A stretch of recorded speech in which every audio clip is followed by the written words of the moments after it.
hindi ko talaga planong maghanap ng bahay kasi hindi ko siya priority. Kasi marami akong ibang mga priorities during that time. Tapos, tiningnan nila yung bahay, sumama lang ako, and then, nung nakita ko yung unit, sabi ko kukuha din ako.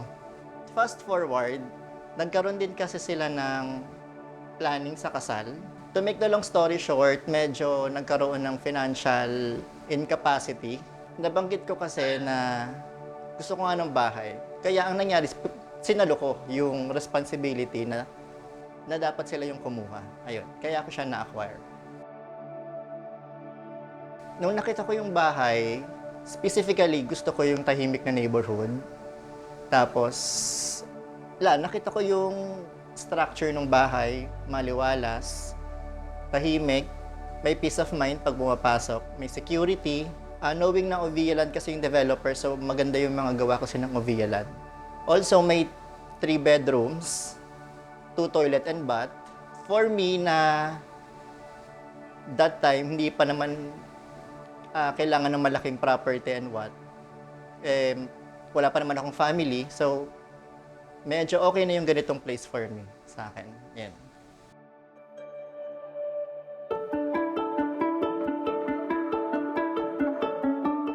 Sige po, sa ngalan ng Ama at ng Anak at ng Espiritu Santo. Amen. Sumainyo ang Panginoon. So yun po ang ating bahay.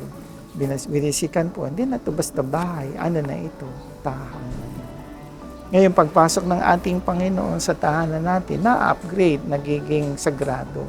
Ito ay nagiging munting simbahan.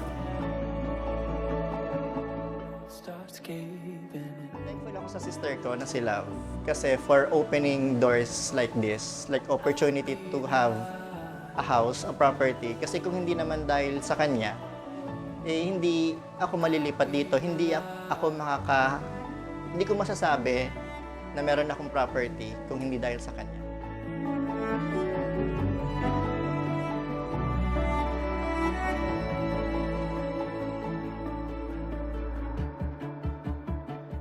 Maraming salamat din sa mga kapatid ko kasi breadwinner kasi ako ng family, and nung nagkaroon ako ng house, parang hinayaan nila ako na, sige kuya, sarili mo muna isipin mo.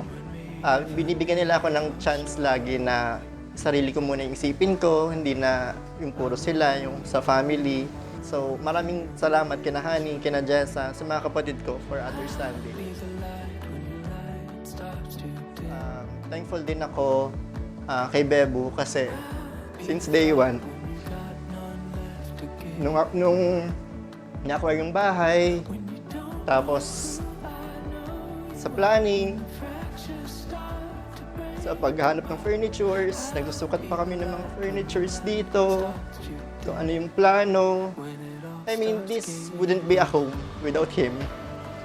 And yeah, kasi kung ako lang mag-isa, kaya naman, pero syempre, mahirap yon. And syempre, kay Lord, kung hindi naman dahil sa mga trabaho, sa blessings, lahat naman ng gastos may kaakibat na pera. Yun. So, tsaka syempre, para sa baby ko na si Tyler, yan.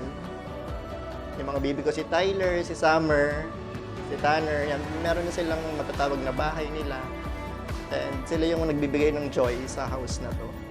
And marami pa akong ibang gustong pasalamatan pa, pero alam na ni Lord kung paano ko sila pasasalamatan sa isa. Ayun lang.